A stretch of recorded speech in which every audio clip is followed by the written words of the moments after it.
Good morning, everyone. If you're just joining us, we're just waiting for everybody to get populated into the room with us. I can see the participant number going up right now, so we'll just give everyone a moment. You'll see on the screen, my name is Courtney, and we have with us Glynis Peters on the other side of the screen. So welcome. I hope you have a warm cup of tea or coffee. It's the morning for us here. It's the afternoon for Glynis, so she may have a water or tea going over there.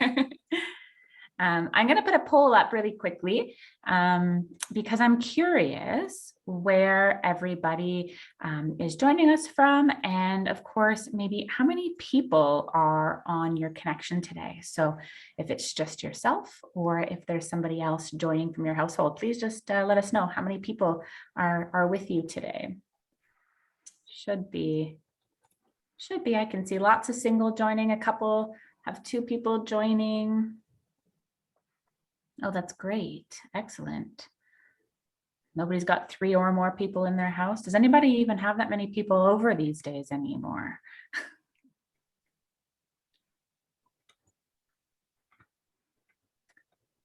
Mostly 1, and we've got 2 people with 2 people in their house. Excellent. Well, welcome. Thank you. Hi, Lynn. You're from Lake of Bays. Welcome. We figured out the chat feature already. Excellent. I love it. We're going to be making use a little bit of the chat this morning. So you'll notice at the bottom of your screen, you have a chat button and you also have a question and A or Q&A button. We'll use the chat button. If you want to say hello this morning, tell us where you're from. Welcome. And if you want to type anything during the presentation, both Glynis and I can see the chat as well as everyone else. So just know that it is a public chat. It doesn't get recorded during a recording session, but we can see it and I can answer those questions as we go. If at the end, we're going to go through a little bit of a Q&A or a little bit of an interview this morning. And at the end, you can use the question and answer feature at the bottom to type any questions you have directly for Glynis. And I will moderate that and she'll answer with us, which will be super fun. Great. It looks like everybody who's here is probably here with us. We're about 3 minutes after 10. So I'm just going to end that poll for us, get it off the screen. Oh, we have somebody from BC with us this morning. How exciting. West Kelowna. Amazing. Okay, so we'll get started this morning with our feature, which is not me, so you won't have to listen to me chat all morning. So this is an event that's brought to us by the Muskoka Libraries collaborative initiative. So all of the libraries in Muskoka kind of get together and we're able to bring really great authors that we wouldn't otherwise be able to bring to you. So this morning, we have support from the Ontario Library Service, which are letting us use their Zoom platform. And so thank you very much to everybody that's been involved in this. As our commitment to the Truth and Reconciliation promise and process, we begin this event by acknowledging that the land on which we gather is the traditional territory of the Anishinaabe, specifically the Chippewa and Ojibwe peoples. We want to recognize the historic and present contributions our province and country of First Nations, Métis, and Inuit people. After our interview this morning, we will open the floor to audience questions, like I mentioned, so feel free to type in the Q&A anytime, and I'll moderate those. And I've also heard that Glynis is a big fan of reading the chat, so feel free to chat away with each other as we're going along. I have the great pleasure of introducing Glynis Peters to you this morning. Glynis is a British author, joining us all the way from another time zone. She lives by the sea in Essex with her husband of 40 plus years. They have 3 adult children, and we've just been actually chatting before you all came on about her children and her grandchildren. So she loves them all very much. She's also a retired NHS nurse. When she's not writing, she enjoys fishing with her husband, cross-stitching, and playing with her granddaughters who live nearby. Her son lives with his family in Vancouver, and if I had to make a guess, I would say that's where our Canadian heroes may come from in her books. In her newest novel, The Red Cross Orphans, it follows main character Kitty Pattison, who's ready to do her bit for the war effort. She volunteers to train as a nurse and help those most in need. Of course, she meets a handsome young Canadian doctor along the way and a few very amazing friends that help get her through some of her darkest days. I actually have your book right here, which I'm really excited that I'm just about finished, just about. And it's very exciting to have you here with us to talk about your newest book. It's a bit of a historical fiction, romance, a little bit of a coming of age. Kitty's kind of getting to know herself as she goes along, and you get the strength of those friendships all rolled into one. So please join me this morning in wishing Glynis a very Canadian warm welcome, even though it's not super warm here today. So welcome, Glynis, and we're so glad to have you with us. Oh, hello, Courtney, and thank you so much for inviting me along. It's how exciting. It's tea in the afternoon for me. Yeah. And coffee for you. So that's wonderful. That's wonderful. So tell us a little bit about yourself. You seem, we talked a little bit about this. You've got a little bit of a UK heart, a little bit of a Canadian heart. Do you want to start off? Do you have any preferences? Which one do you like the most? Is there good to both places? Well, now you've put me on the spot. Being very British, I'll be very diplomatic and say both. I absolutely love Canada, and I will be perfectly honest that if I was a lot younger, I would be seeking to move there. If I could pick up the whole of my family and move them to Canada, I think I would. It's not just a place because of my son living in Vancouver. It's just friendly, and everybody seems so kind and welcoming. So not that we're not in Britain, but there's just something. And I love the wild, rugged spaces that I can walk through and just enjoy it. And the smell of the pine trees and your fresh air is just wonderful. Not necessarily in the city, but in the outskirts. My son lives in Lynn Valley, which is a little higher up, and it's lovely. It's lovely. So I like both countries. And I have actually lived in Cyprus, which is exceptionally hot in the summer. And I don't regret leaving there, and I don't regret living there. But I'm quite happy back in the UK. But that was a very diplomatic answer, a little bit of both. I have to say, we really love the rugged trees. So if you're ever here and you want some fresh air, you can come visit us in Muskoka, because we have all of those things here for you. Oh, that's wonderful. So it's so funny. I love reading these chats. So we've got somebody who used to live in Lynn Valley who's also from Muskoka, which is really fun, and a fellow Brit that's joining us who's now in Canada as well. Yes, I'm reading them. I can't type fast enough whilst I'm reading and chatting, I'm afraid. So I do apologise to everybody, but I am actually reading, and I was thrilled to see there's a Brit living in Canada for 40 years, and I can see that Kathy used to live in Lynn Valley and now is in Muskoka. Muskoka, that's us. Muskoka. Yeah. Lovely. Lovely. Oh, I love seeing all those things come in. So I personally have to say that I love historical fiction, one of my favorite genres, and I love picking up a historical novel that has a Canadian in them. There's just something about, you're reading about the war and you're sort of transported to another time and another place, and then all of a sudden there's something familiar on the page, which is very exciting. And Michael was just a treat. So for those who haven't read, Michael is one of the main characters, love interest in this book. And I kind of hinted in the introduction about your son in Canada. Is it safe for me to say in the introduction that the Canadian influence might come from your son living abroad? It definitely does. My first novel with Harpercollins was The Secret Orphan. And just as I'd signed that contract, I'd got the title The Secret Orphan in my head. And I was in Vancouver, and my grandson had just been born, and it was remembrance period. So it was the October, and there was a very handsome young child, but he was a young man, bless him, selling poppies in downtown. And something hit me, and I looked at him and I thought, oh my gracious me, you look so wonderful in your uniform, and how heartbreaking it would be if you had to go to war in that uniform, how would your mother feel? And all these emotions came out. And I think because my emotions were heightened because my first grandson had been born, and we were all very excited, something clicked inside my head, and I had to write notes when I got home.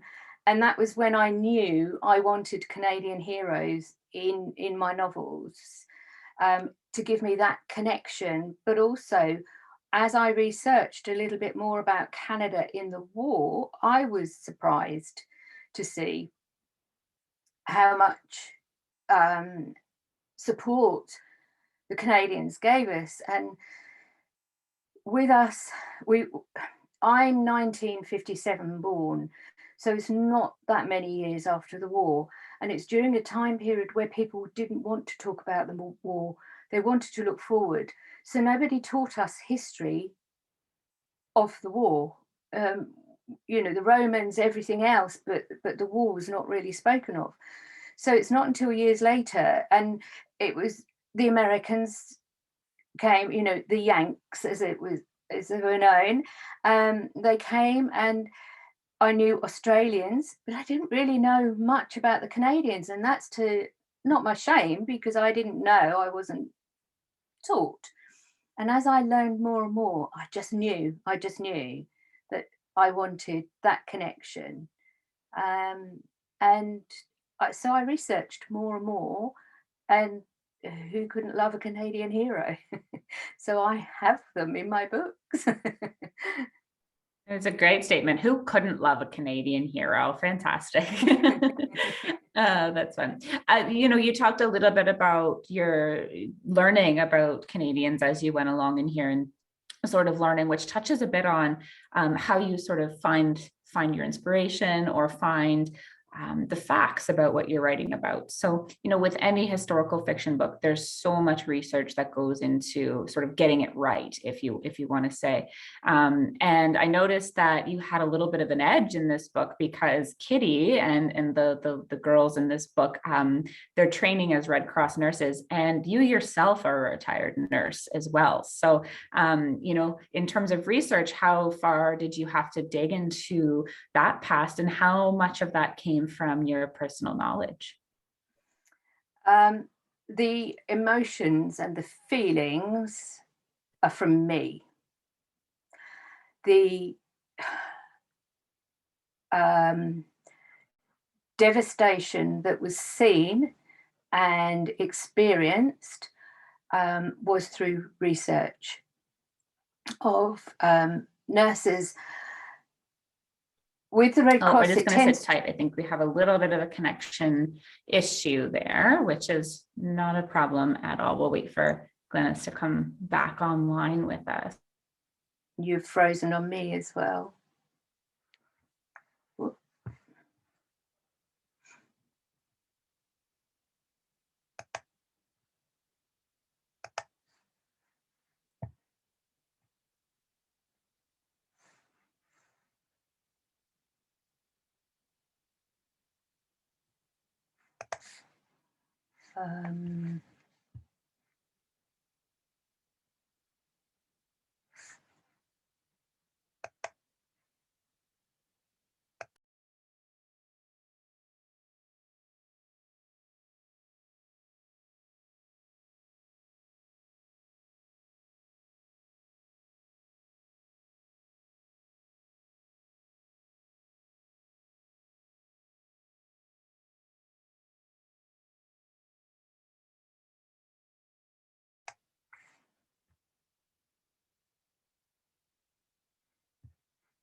Hello, everybody. Did I get booted out? I lost you. What the heck? I'm so sorry about that. No, I left and decided to come back in, and then Perfect. Nobody was there. Oh, you're back. Sorry Here we for are. that, everyone. Yeah. the joys of doing this over the internet. And it looks like we're recording just fine again. So I'm sorry, Glynis, I missed where we left off. So I think we were just chatting a little bit about your career as a nurse and sort of the thoughts and feelings that were yours. But I think that's where I cut out from you. And you were saying, you know, those feelings were yours, but the devastation and sort of the circumstances surrounding that. Yes, I cannot imagine being a nurse during World War II, or any war. Forgive me, any war. I cannot imagine that. And I certainly cannot imagine what the nurses are going through at the moment, because there is still a battle going on, but it's a silent one. And but I do know what it's like to hold somebody in the last few hours, or fight for their life. And so whilst I'm writing, those emotions come forward quite a bit. And in The Forgotten Orphan, I used those emotions a lot. And when I started writing the Red Cross Orphans, they flooded through. And I was able to step inside Kitty's head a little more. And I could actually begin to visualize through having researched on the internet, because then I couldn't do face-to-face interview more. And so the internet to help me through. And whilst I was watching Wartime Blitz moments, I imagined myself as Kitty in those situations. And I doubt I've done her justice, or any World War II nurse or World War I nurse justice. But I do like to think that I've put a little bit of the emotion in there for the reader. It's very difficult. That you've done a great job putting that emotion in there. So thank you very much. Yeah, it is so hard, like you said, right? You do have that frontline experience, and you know sort of some of the feelings, and I'm sure that you know what it's like to feel stressed out, or have a life and death, or a really busy shift, or two back-to-back shifts like Kitty was often pulling over and over again on very limited sleep. So you can feel that in the writing, and you can really, you can see the passion for that as well. What about any of the other research in terms of what that looked like? Because I know in your book that doesn't really talk about any specific battles. It's more about the day-to-day, right? The devastation from the bombs dropping and sort of her rescue missions in the towns. Where did you find anything specific, or was that more about what it would have been like more of as a civilian going through that situation? I found out an awful lot more as I went through, and this book is book one of a 4-book series. And so I can't give too much away, but I did start to find a few more things with the British Canadian connection, which quite excited me, and I'm beginning to be able to bring it through. And I do put Kitty through her paces in book 2, and that has just been approved by my editor and publisher. So I'm doing the few edits, which I'm quite pleased to say, on that, and I think that's due for publication in July. That's fantastic. It's funny, I think it's a good segue, because one of the last questions I wanted to ask you of today, but I think I'm going to skip there right now, because this is just a really good, we're not over, but I do want to get there.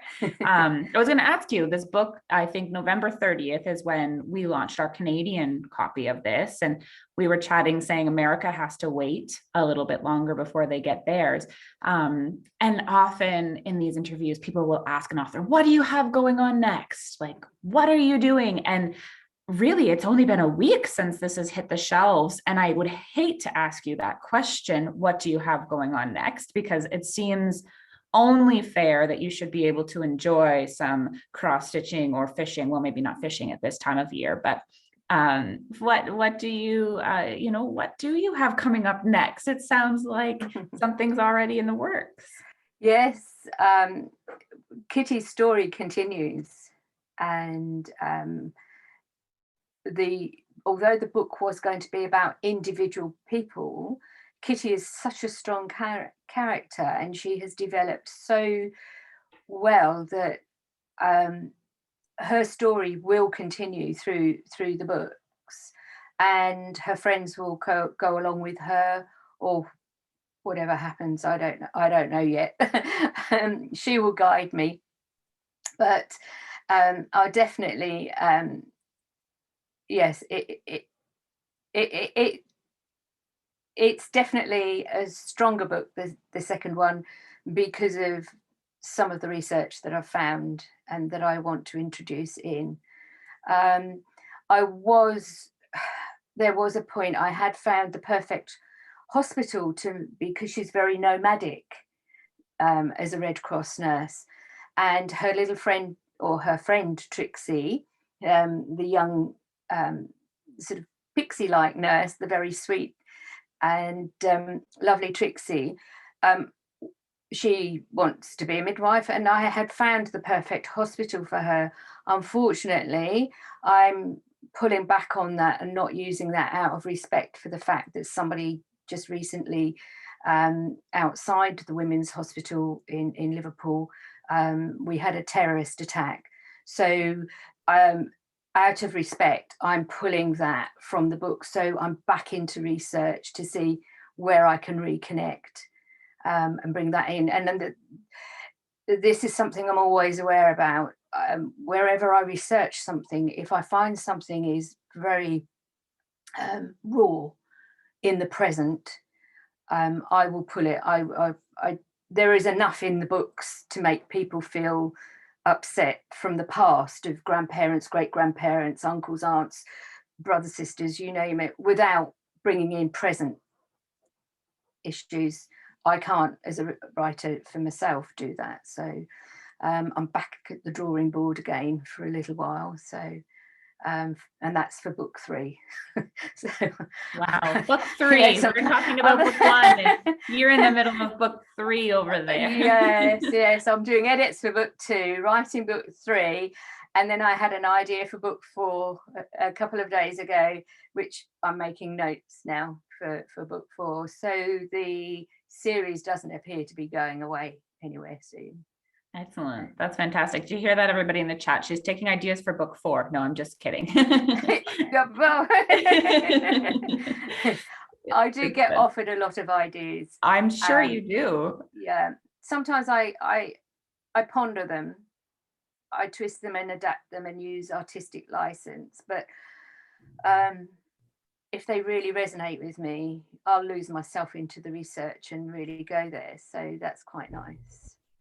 Do you enjoy, you clearly enjoy the research. I can hear it when you talk. That's a part that you like. How do you pull yourself away? When do you know it's time to stop researching and really put pen to paper, or fingers to keys, depending on how you put your draft down? Like, when do you make that decision that you have enough and it's time to start writing?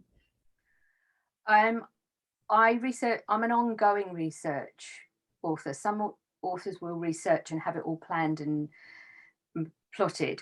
For the first time ever, I've had to actually, I used to be a pantser and just write by the seat of my pants. But with the series, you really do have to, and I've learned that you have to plan and plot. However, I do like to do the research ongoing. And the moment that I decide, right, this is time to start writing a few chapters, is when something really excites me. When there is something that really does grip me, that I can't stop thinking about it. And that is the time when I know I need to get it out of my head, clear it, ready for the next piece of information that comes my way. It's a feeling. You just kind of feel your way through that. You know, it's okay. I've got this really great story. I need to get it out now. I have that information, and it's time to put it on paper. Yes. And it can be at 2:00 in the morning. So, okay, that's a very interesting point. So let's talk about your writing discipline a little bit then. So you don't sound like you sort of carve out specific time. You said, you used to be a bit more of a pantser. We have that term here, pantsing and plotting, right? In terms of how strict you are about putting your characters down and who they are and what they're going to do and what that looks like in an arc. So what do you do for writing? Do you sound like you just sort of, you write as it comes to you rather than anything very specific?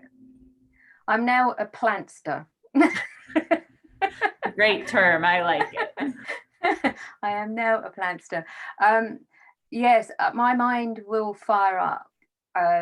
I'd never get out of bed to write. I never wake up and put the light on out of respect for my husband of many, many years. I don't, he, that's not fair to him.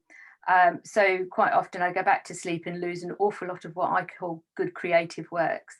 But if I am actually still working during the evening, that can continue on until early hours.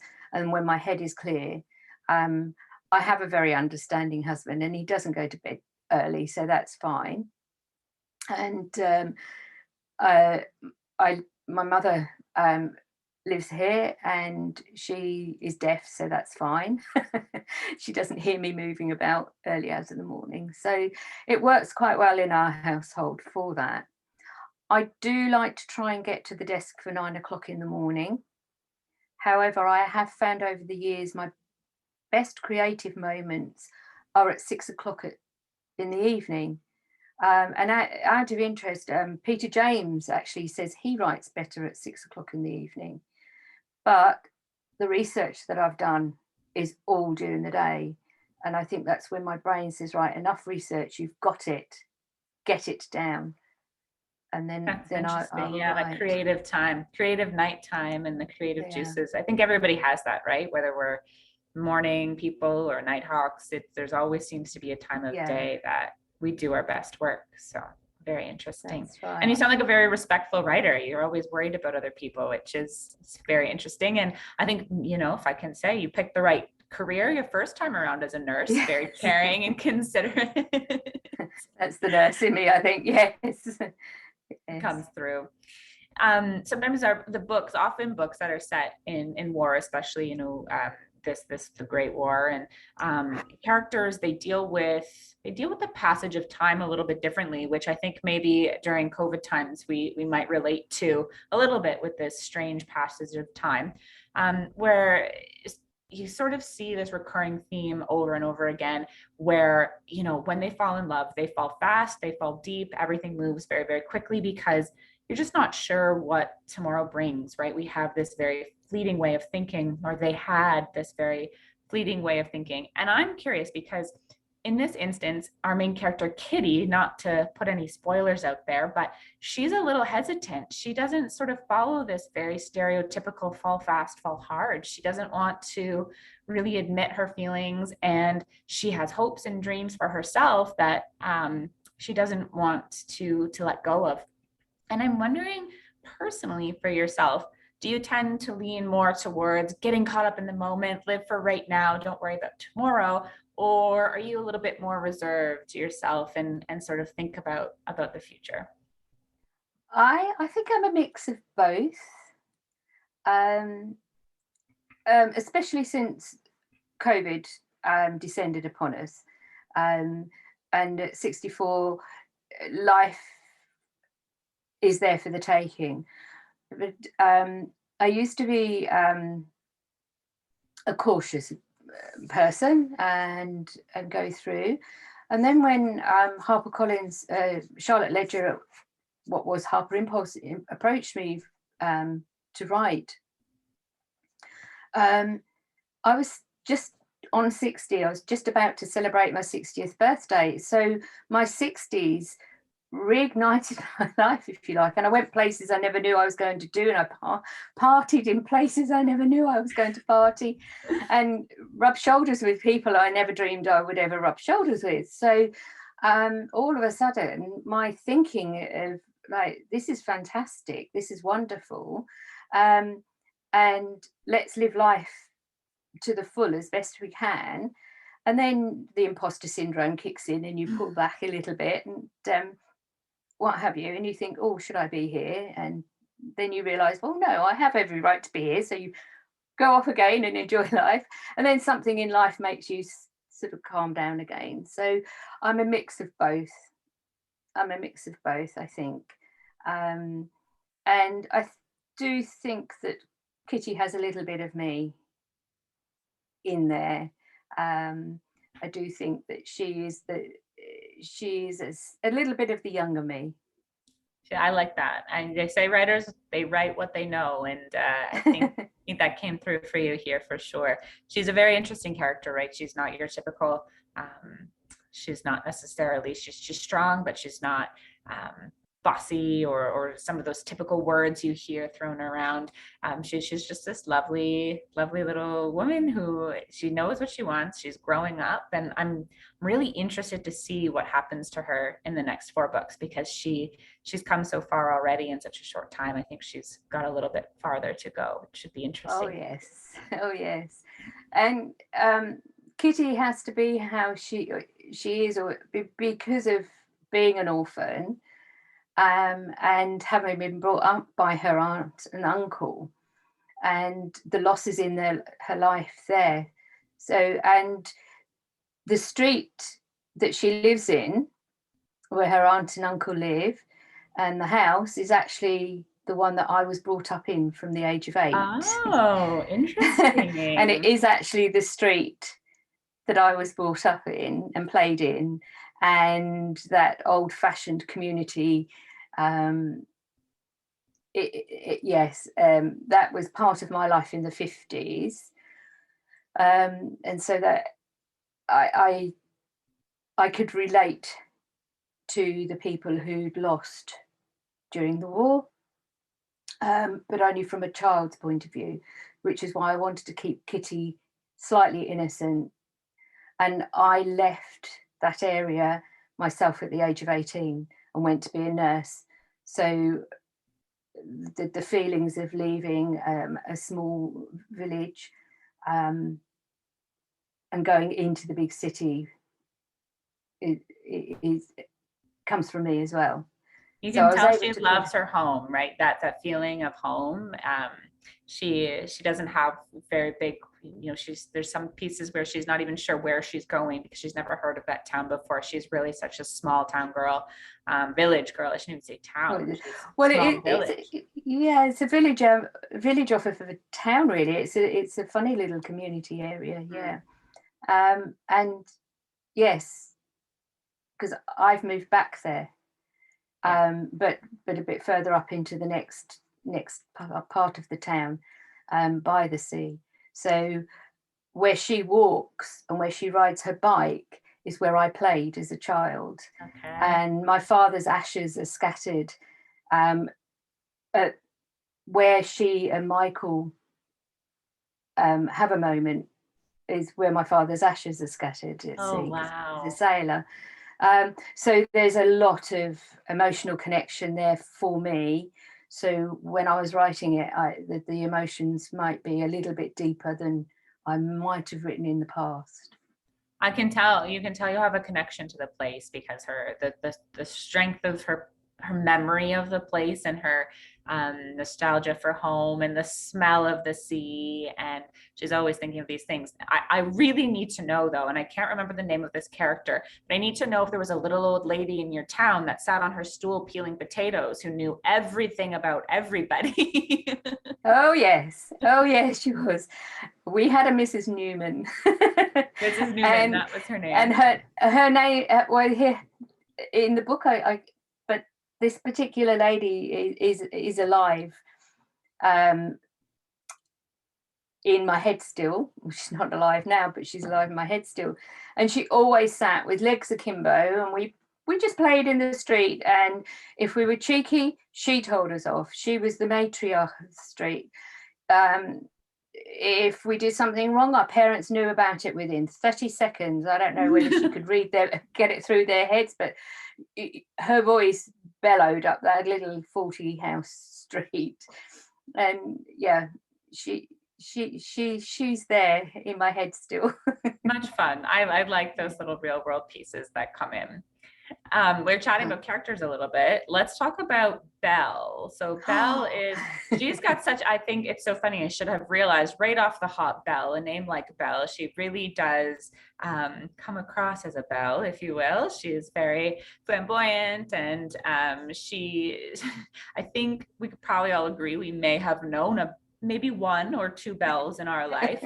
Oh yes. And I'm curious because she's such a polar opposite of everything else that's happening in this book, right? She almost hasn't clued in that there's a war happening. She has not really, we'll say, I don't like to use the word suffering too much, but she hasn't sort of suffered any of the losses that some of the other real world people have. So she's very flamboyant, very naive, very out there.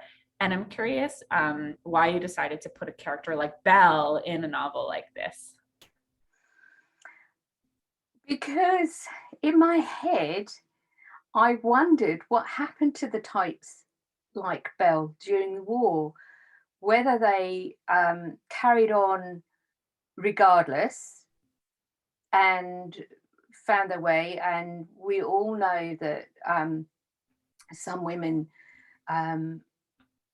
tried to keep a lifestyle going that they'd had before and found any means to do so.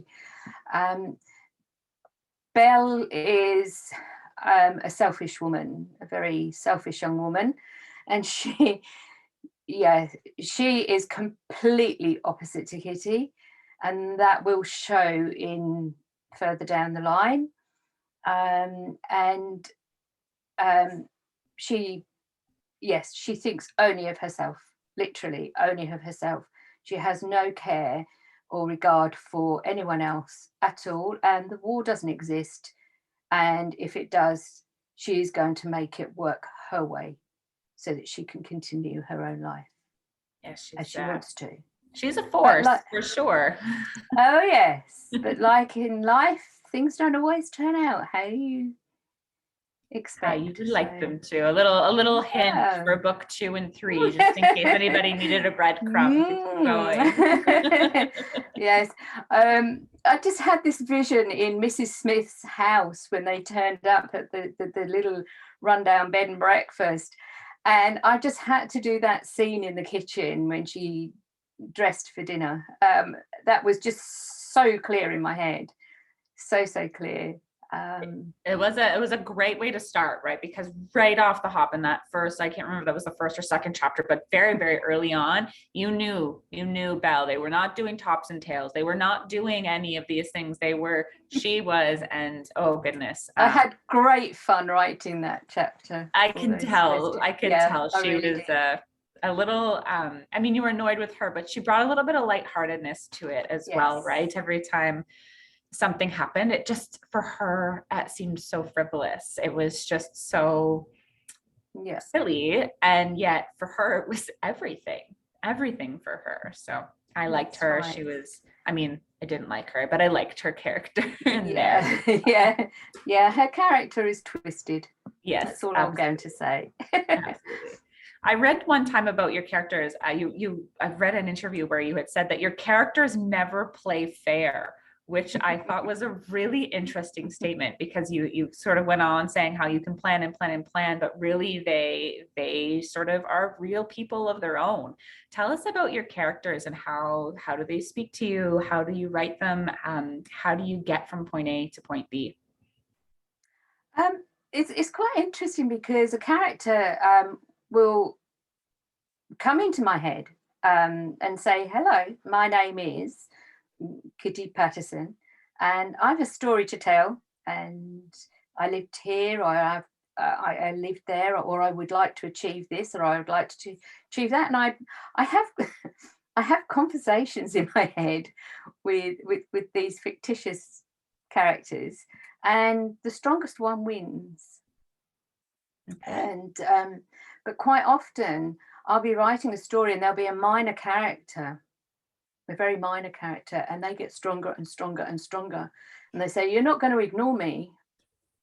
I deserve 6 chapters, or I deserve to go into book 2, and that sort of thing. So I do get quite strong feelings for characters, and if I have doubts about them, or I feel they deserve something to make them sit up and look at the world in a different way, I bring them back to earth myself, and they will fight me. Sometimes I win, and other times I have to rewrite the whole 30,000 words because they're too powerful. I think that's great. I think when you're reading books, the characters come alive. You can really tell that they're people of their own. So Oh, yeah, thank you. it's fun. Changing gears just a tiny little bit. You briefly touched on this where you're saying you around your 60th birthday, you started writing for Harpercollins. And before that, I don't know how many people know this, and maybe lots of people do, but you actually published, I think it was 5 novels on your own before doing the 3 that you have, plus the next one's kind of coming out. Tell me a little bit about self-publishing. We here in Muskoka have a pretty strong writing community, a pretty strong self-publishing community, as well as traditionally published. And lots of people are always looking to figure out, how did you get from one to the other? What did that look like for you? Do you have any preferences, any tips or tricks? Somebody who's done both, tell us about that. Right. Yes, I did. I wrote Victorian novels, which are retired now, by the way. I retired them off to focus on my publishing contract. But my dream was always to achieve a publishing contract. And I didn't know I could write novels, and found that I could. And I just let them flow and produced them, but I didn't know quite how to produce them. And going back to 2006 was when Amazon became stronger, if you like, for anybody who would like to write a book and self-publish, and they had their platform ready. And the blogging community was very strong in those days. And I was on the island of Cyprus, living in my home there, had the time, and I sat writing the books, didn't really know what to do with them, went online, found this blogging community, joined forces with several other authors who, very interestingly, we are all now beginning to rise along and gain contracts. So you're talking like a 10, 11-year wait sometimes. But at that point, I was 50 and felt time's ticking on, and I just would like to see my books in some sort of on my shelf for me. And so I did self-publish. I joined the Alliance of Independent Authors, which started out as a sort of small community in the UK, and is now a big online force, or not just online. And they have masses of resources. Thousands and thousands of authors are using them now. I highly recommend you find and gain so much insight with them. And the knowledge these people have brought to the table for themselves, and then they're offering it out as advice for others. And it really is, the Alliance of Independent Authors is a very good platform to turn to. Orna Ross, she was the original developer, if you like, of it, and it's just gone from strength to strength over the years. Those that like to write the like romances, there are lots of groups out there, and they also have platforms where they will offer advice on how to produce your own book. You do need to learn an awful lot of skills, book covers, KDP on Amazon, that platform, you will get a lot of advice now. It used to be Create Space, and the technology there was very clunky, and I've now heard that it's a lot smoother. And you have to wear many hats.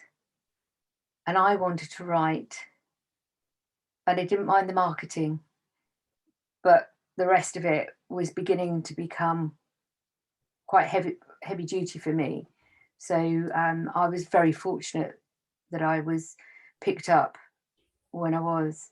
And my route into being published with Harpercollins is very, very unusual, in so much as I didn't actually submit anything for publication. It's a great story. I think you should tell us about it too, because oh, go ahead. You'd like to hear it? I'd love to hear that story. And Charlotte Ledger was developing Harper Impulse as a platform for from HarperCollins UK, and one of the branches, and it was 2013. And when I first heard of it at a festival of romance in 2014, I was at that particular point the only self-published author to be shortlisted for a New Talent Award at the Festival of Romance. It doesn't exist now. And I had great pleasure in mixing with Katie Ford and other people, and it was a wonderful event. And although I didn't win the award, I felt as if I had. I didn't realise that Charlotte had sort of noticed me, if you like, a little bit, and I chatted with various other people, and over the years that was it.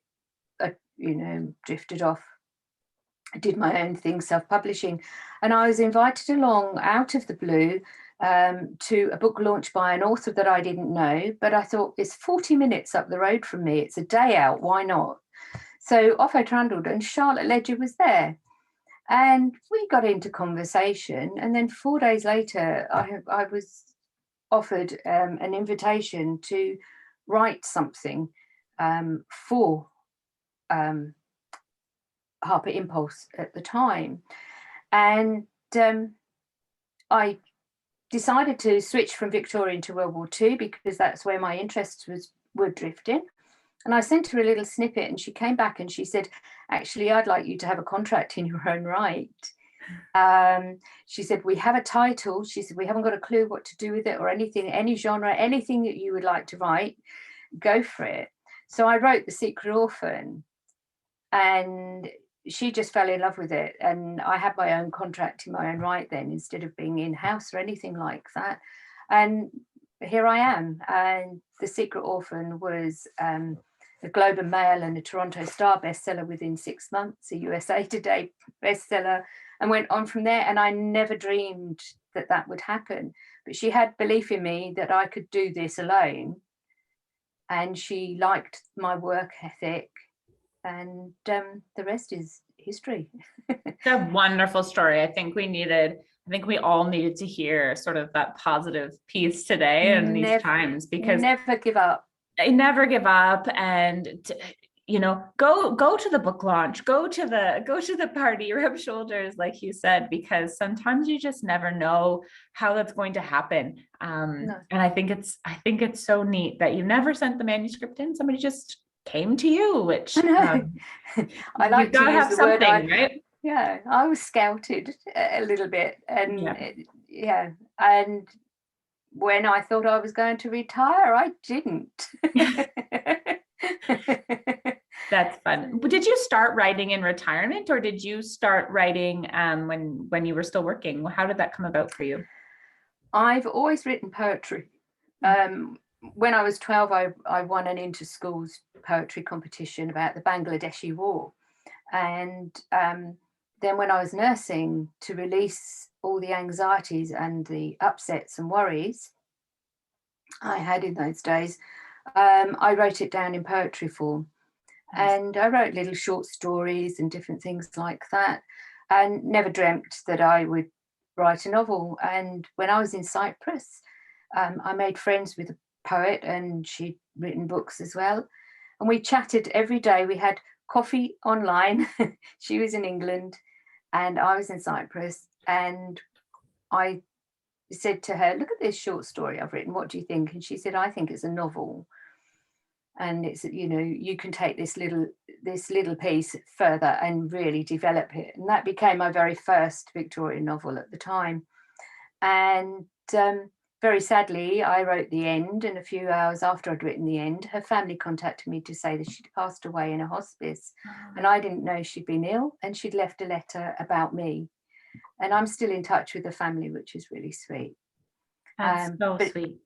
yeah, and I think I write for her a lot because she also encouraged and believed that I could do this. So yes, without Jan Harper, I wouldn't have had the courage to take my short story further, and I would not have never have developed more books after that. Always nice to have So somebody in our corner rooting for us, right? It's a yes, good feeling. yes. It was a very sad time, but also it was a very exciting time at the time as well when it went out there.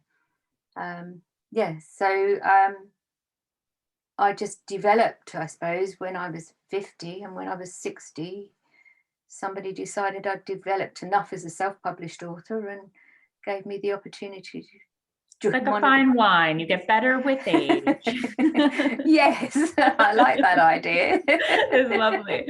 Well, Glynis, I'm just keeping our eye on the time here, and I wanted I a chance know. for somebody else other than me to get to ask you a question. So I'm going to put it out there to our people who are joining in with us today. If you have anything that you'd like to ask, please put it into the Q&A section as well. And while you're thinking about your question that might be burning in the back of your mind after our conversation today, I launched another poll because I'm curious. There's 3 books up on your screen. Which one is your favorite, or are they just all so great you don't have a favorite? So feel free to answer that. Feel free to type away in our question and answers any questions you may have this morning, and I will I'll see those and I can ask Glynis. Give people a minute to chat. Thanks so much for chatting with me this morning. I learned tons about you, and It's lovely. yeah, it was great. I keep saying this morning, I guess afternoon for you. Yes. The sun is just, well, what little sun we had today, it's a very grey day, is just going down. And I've noticed that the room is getting a little darker. Yes, our sun is out here today. That might be too much. I'll keep it. I'm not too dark yet, so I won't put a light on yet. Oh, it looks like you have a lot of big fans in the audience because we've got 16 answers that have come in, and you have 1 vote for The Orphan Thief, 1 vote for The Secret Orphan, and the majority of your votes are too good to choose just 1 book. Bless. Thank you so much, everybody. Thank you. Thank you. That's very kind. That's very kind. That's very kind. Oh, I like that. So there's people who have read most of your books in here as well. I'm not seeing any questions coming into our chat. That's super unusual. Normally I'm moderating away. So I'll give everybody another second. Either type it into the chat or the Q&A. If you're having trouble with one or the other, feel free to type it wherever you'd like, and we can see. Maybe Glynis can answer one for us. I will try. Was there anything else you wanted to add, Glynis, while we're here this morning? I don't know. I get slightly overwhelmed with questions and answers and things that I'd like to say, but you made a little comment about my books possibly being, or my heroes possibly always coming from Vancouver. Mm-hmm. Actually, no. What was very interesting is Michael. I found he lived near an area which was Harwich and Kent and London and different parts that connected with England, and wherever I've travelled around Canada, I've picked up little places and I investigate and look. So I do try and bring in other places. I noticed Michael grew up on a farm in Hallaberry, which is like a little town that I don't even know if most people in Ontario have ever even heard of, which I thought was a very interesting place for him to be from. Very far north, I'm sure. Probably most people on our call have never been there themselves. So I've never been there, but I liked the sound of it. So and it had that sort of nearby connection. Yeah. So We do have one question from John. He says, do you anticipate each book in the series being about a year in publication? I'm assuming he means this one was 1940. Do you assume, John, if I'm wrong about this, please correct me, but I'm assuming he means next one, 1941, 42, 43. No, the book one moves through to 42, and then we drift into 42, 43, 44, 45, possibly 46, just to give that edge. Get us over the edge, yeah. Yeah, so if he meant how long does it take to publish the book?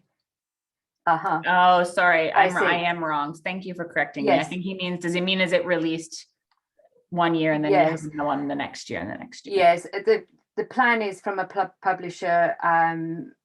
They've said end of November for this one, July 22. It will be then December, July again. Oh, like 2 in a year. Yes. Wow. You will be busy. Yes. Between writing and marketing and book interviews, you're going to be busy. Yes. But I'm very lucky in my job, so I appreciate I don't mind working hard for it. The 2 in a year, I never thought I'd manage, but it works okay. It works fine. Because when I start thinking, I can't think of anything else to write, the edits for the next one have come in. So at the moment and that helps me backtrack and remember and pick up new things. And I forgot she'd done that. So let's pop that in the notes.